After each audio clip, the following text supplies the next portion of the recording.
हाय दोस्तों, नमस्कार। Welcome to innovative GS knowledge with Aakash. आज के इस वीडियो में हम देखने वाले हैं एमए पॉलिटिकल साइंस का जो पेपर होता है। इस पेपर का नाम है अंबेडकर इन मॉडर्न इंडिया। इसका फर्स्ट पार्ट हमने कल अपलोड कर दिया था। उसमें कुछ क्वेश्चन को हमने डिस्कस किया और एनालिसिस किया विद PYQ यानी 2024 के क्वेश्चन के हिसाब से। ठीक है, तो जो भी छूटा हुआ क्वेश्चन था, चाहे लघुत्तरी हो या दीर्घोत्तरी हो, हम पूरा उसका एनालिसिस करने वाले हैं आज के इस वीडियो में। तो जो छूटा हुआ क्वेश्चन था, एक था जाति पर अंबेडकर व महात्मा गांधी के विचारों की तुलना, और दूसरा है भारत में श्रमिक पहचान पर अंबेडकर के विचार। ठीक है, और इसी तरह से ये हिंदू कोड बिल भी हो चुका था, हमने बता दिया था, समझा दिया था आपको। इसके पहले वाले वीडियो में आप जा करके देख सकते हैं। सार्वभौमिक नागरिक संहिता क्या होती है वो भी हम डिस्कस कर चुके थे। ठीक है, इसके पहले के वीडियो में। तो वहाँ से आप अगर वीडियो देख लेते हैं और ये चीज़ें क्लियर हो जाती हैं तो आप इसको बढ़ा चढ़ा कर चीज़ों को लिख सकते हैं। बढ़ा चढ़ा कर मतलब ये है कि वहाँ चीज़ें अगर आपको समझ में आ जा रही हैं तो फिर उसी को दोबारा वीडियो में इंक्लूड करना, केवल वीडियो को लेंदी करना होगा और कुछ नहीं। तो इसीलिए जो जो टॉपिक छूटा हुआ है वही आज के इस वीडियो हम कवर करने वाले हैं, ताकि वीडियो ज़्यादा लंबा ना हो। ठीक है, तो आइए टाइम वेस्ट ना करते हुए आज के अपने इस वीडियो को स्टार्ट कर देते हैं। तो सबसे पहले हम देख लेते हैं जाति पर अंबेडकर और गांधी के विचारों की तुलना। कैसे गांधी जी अलग मानते थे और अंबेडकर जी अलग मानते थे। सबसे पहले हम आपको ऊपर बता देते हैं मूलभूत जो अंतर है, यानी कि अगर हम एक शब्द में इन दोनों के बीच में अगर अंतर की बात करें, वन लाइन में या वन सेंटेंस में, एक वाक्य में अगर हम बात करें, तो गांधी और अंबेडकर के विचारों में जो मूलभूत अंतर है वो यह है कि गांधी जी सुधार करना चाहते थे। एक शब्द में ध्यान दीजिएगा। ठीक है, गांधी जी हर एक चीज़ में सुधारना चाहते थे, अंबेडकर जी हर एक चीज़ को नया करना चाहते थे। यही ध्यान दीजिएगा। अब वो चाहे कुछ भी हो, जाति, धर्म, लिंग, मूल व धर्म, स्थान, प्रशासन, शासन, है ना, टेक्नोलॉजी से लेकर हर एक चीज़ में कुछ भी हो, ये सारी चीज़ें आप बना करके लिख सकते हैं। तो आइए ध्यान देते हैं और देखते हैं। तो गांधी जी जो मानते थे, एक स्वाभाविक, ये जो है जाति को लेकर, ठीक है, यहाँ पे हम जाति अभी देख रहे हैं तो यहीं पर हम अपना फोकस बना कर रखते हैं। तो जो गांधी जी थे वो जाति को लेकर के या जाति व्यवस्था को लेकर के एक स्वाभाविक व्यवस्था मानते थे। भैया ये स्वाभाविक रूप से होना ही चाहिए, लेकिन जो इसमें अस्पृश्यता है और इसकी जो बुराइयां हैं इसको ख़त्म होनी चाहिए, है ना, ऐसी विकृतियों को दूर किया जाना चाहिए, लेकिन ये रहना चाहिए, ये इनका मानना था। यानी कि अस्पृश्यता को हटा दें तो जाति व्यवस्था होनी चाहिए, ऐसा मानना था गांधी जी का। लेकिन अंबेडकर क्या थे, ये आंतरिक रूप से दमनकारी व्यवस्था मानते थे। जाति व्यवस्था को ये इंटरनली रूप से बहुत ही घोर जो है निंदा इसका करते थे, और यह जो है पूरी तरीके से, पूर्ण रूप से इसका उन्मूलन करना चाहते थे, यानी खात्मा करना चाहते थे। अंबेडकर जी जाति व्यवस्था को पूरी तरह से ख़त्म कर देना चाहते थे, लेकिन गांधी जी उसको सुधारना चाहते थे। क्या सुधारना चाहते थे? उसमें जो बुराइयां थी, बुराई क्या थी? अस्पृश्यता।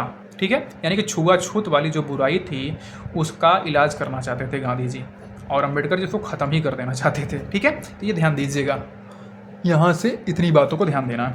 अब वही हमने बताया कि ये लोग क्या करते थे, यानी गांधीवादी या गांधी जी जो इनका मानना था वो था सुधार करने को लेकर, कि भैया जो भी चतुर्वर्ण है या चारों वर्ण की जो व्यवस्था की गई है उनमें हम तमाम प्रकार के कर्म के आधार पर चीज़ों को बांट करके या उसमें सुधार करके उसको आगे रेगुलेट कर सकते हैं, लेकिन अंबेडकर उसको उन्मूलन करना चाहते थे। ये नैतिक सुधार की बात करते थे, लेकिन ये कानूनी सुधार की बात करते थे। अंबेडकर क्या थे? कानूनी सुधार की बात करते थे, लेकिन गांधी क्या थे? नैतिक सुधार की बात करते थे। नैतिक सुधार का मतलब क्या है? तो जो जाति व्यवस्था थी उसमें ये कर्तव्य मान करके कि भैया ये हमारा कर्तव्य होना चाहिए, हमारा दायित्व तो होना चाहिए नागरिक होने के नाते या मानव होने के नाते, कि हम इसमें ऐसी चीज़ों को ख़त्म कर दें। ख़त्म कर दें मतलब क्या है कि हम सामाजिक रूप से, धार्मिक रूप से, सांस्कृतिक रूप से और प्रशासनिक रूप से जो कुछ भी चीज़ें हो रही हैं, ये हमारा दायित्व बनता है ह्यूमन होने के नाते, मानव होने के नाते, एक दूसरे की रिस्पेक्ट करने के लिए, या एक दूसरे का जो है उसको ये फील ना हो कि हम छोटे हैं या हम बड़े हैं, ये चीज़ें ना हो। ये नैतिक दायित्व तो समझ करके हमें इन सब चीज़ों को फॉलो नहीं करना चाहिए। ठीक है, तो ये था नैतिक सुधार। लेकिन वहीं पर अंबेडकर जी क्या थे? कानूनी सुधार करना चाहते थे। कानूनी सुधार कैसे करना चाहते थे? दलितों को जो है आरक्षण दे करके, या उनको मुख्य धारा में ला करके, या जो है उनसे संबंधित अलग से निर्वाचन क्षेत्र बना करके दलितों के लिए निर्वाचन क्षेत्र की मांग करते थे जो है ये अंबेडकर जी। ठीक है, तो ये क्या थे, ये संविधान के रूप में या संवैधानिक रूप से अधिकार देने की बात करते थे या जाति व्यवस्था को ख़त्म करने की बात करते थे। तो ये था मूलभूत अंतर जाति व्यवस्था को लेकर या जाति पर अंबेडकर और गांधी जी का। ठीक है, तो उम्मीद करते हैं ये टॉपिक आपको इतना समझ में आ गया होगा कि जाति व्यवस्था या जाति पर लेकर के अंबेडकर और गांधी के क्या विचार थे।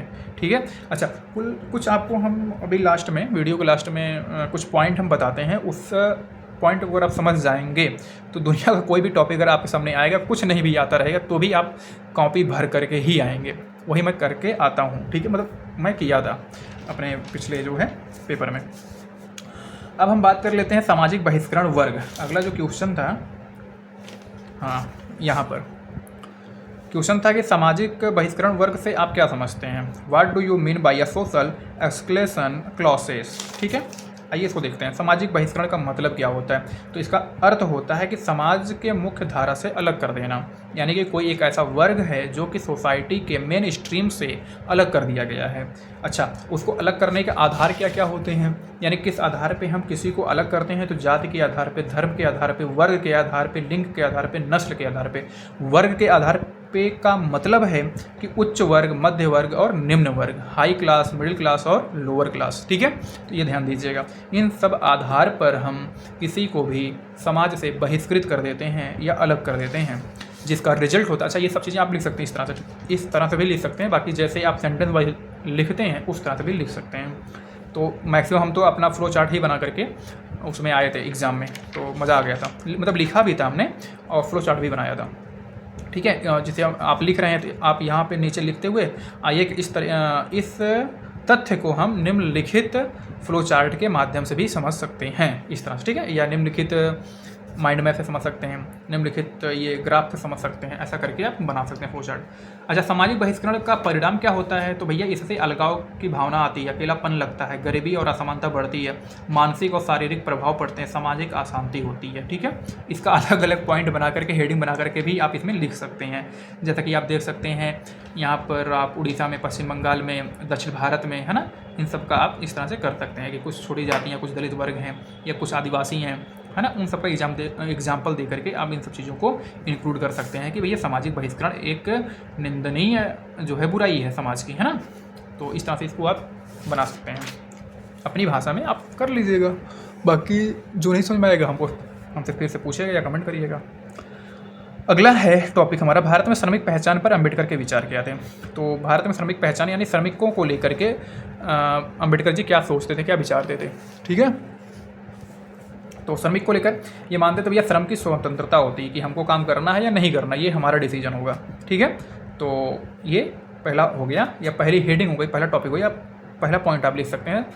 जैसे आप लिखेंगे ना कि भारत में श्रमिकों की पहचान पर अंबेडकर के निम्नलिखित विचार थे, तो उसमें पहला विचार श्रम की स्वतंत्रता। अब उसमें लिख डालिए आप कि श्रम की स्वतंत्रता पर अंबेडकर का जो है मत था, क्योंकि वह श्रम को एक अपनी स्वाभाविक स्वतंत्रता मानते थे कि किसी भी मजदूर की, किसी भी व्यक्ति की ये अपनी मूलभूत या मौलिक स्वतंत्रता होनी चाहिए कि हमें काम करने का अधिकार जो है, जो दिया गया है या अधिकार है, वो हम काम करेंगे या नहीं करेंगे ये हम डिसाइड करेंगे, हम निर्धारित करेंगे। ठीक है, उसमें ये सारी चीज़ें बढ़ा चढ़ा कर लिख सकते हैं। सामाजिक न्याय यानी जो श्रमिक पहचान है या श्रमिक कानून है या श्रमिक जो इंडिविजुअली जो बात होती है, उससे क्या होता है, सामाजिक न्याय की स्थापना होनी चाहिए, यानी कि श्रम को इस तरह से डिस्ट्रीब्यूट करना चाहिए या श्रमिक को इस तरह से काम करवाना चाहिए कि उससे सामाजिक न्याय की स्थापना हो, ना कि सामाजिक अन्याय हो या सामाजिक बुराई हो। ठीक है, अब जैसे कि इसमें उसका जो है उत्पीड़न नहीं होना चाहिए, इस तरह से उसका जो है हनन नहीं करना चाहिए, उसके अधिकारों का, मौलिक अधिकारों का या मानवाधिकारों का हनन नहीं करना चाहिए। काम है 10 घंटे का, करवा रहे हैं 12 घंटे का, है ना, इस तरीके से चीज़ें नहीं होनी चाहिए। तो ये क्या होनी चाहिए, सामाजिक न्याय का मूर्त होना चाहिए, सामाजिक न्याय की सिद्धांत को परिपूर्ति करने वाली चीज़ें होनी चाहिए। ठीक है, जाति व्यवस्था नहीं होनी चाहिए। श्रमिक में जो है या श्रम में जो चीज़ें होती हैं वहाँ पर आप देखेंगे कुछ न कुछ चीज़ें होती रहती हैं इससे संबंधित, तो ये नहीं होना चाहिए। जाति व्यवस्था नहीं होनी चाहिए कि हम अगर बड़े हैं या हम हाई क्लास के हैं, एलिट सेक्शन के हैं, उच्च वर्ग के हैं तो हम ये करेंगे, तुम निम्न वर्ग के हो तुम ये करोगे, ये व्यवस्था नहीं होनी चाहिए। न्यूनतम मजदूरी जो है निर्धारित करनी चाहिए कि भैया कम से कम आप इतना पैसा देंगे ही देंगे, या कोई कारखाना है, गवर्नमेंट है ना, जैसे मनरेगा है या नरेगा है, तो उसमें 100 रुपया दिया जाता है, तो ये क्या है, मिनिमम जो है सैलरी या मिनिमम मजदूरी हो गई, ठीक है।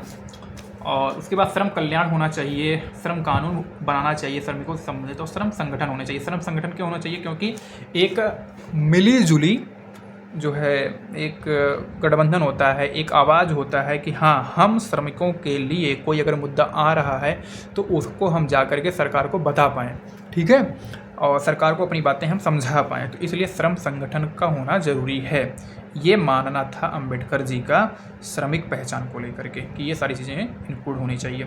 तो आप ऐसे भी लिख सकते हैं, ठीक है, या आप जब लिखेंगे स्टार्ट में, देखिए सब शब्दों का खेल होता है। अगर आप लिख रहे हैं कि भारत में श्रमिक पहचान पर अंबेडकर के विचार, तो आप इस तरह से लिखना स्टार्ट कर सकते हैं, जैसे भारत में श्रमिक पहचान को लेकर के अंबेडकर जी निम्नलिखित अम्ब्रेला के तहत अपना विचार प्रकट करते थे। निम्नलिखित अम्ब्रेला के तहत अपना विचार प्रकट करते थे, या निम्नलिखित छाता के संदर्भ में। तो अम्ब्रेला मतलब क्या, यही अम्ब्रेला हो गया कि भैया ये जैसे अम्ब्रेला ऐसे ही होता है ना, तो ये अम्ब्रेला है, ठीक है, और ये श्रमिक हैं, ये श्रमिक हैं।